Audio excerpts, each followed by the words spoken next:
1992 Brazilian 50,000 Cruzeiros Banknote, a fascinating piece from Brazil's turbulent economic history.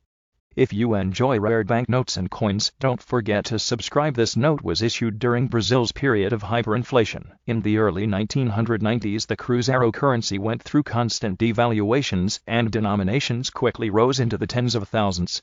By 1994, the Cruzeiro was replaced by the real, making these notes obsolete but very collectible. On the front, the note features Carlos Drummond de Andrade, one of Brazil's greatest poets, and a symbol of Brazilian literature. On the back, you'll see imagery representing his literary contributions, including symbols of modern poetry and Brazilian culture. The colors are a mix of green, brown, and orange, with detailed security features typical of the era, in circulated condition. These notes are usually worth $1 to $5 USD to collectors. However, crisp uncirculated examples can fetch $10 to $30, and rare replacement notes, or sequential number sets may bring even more.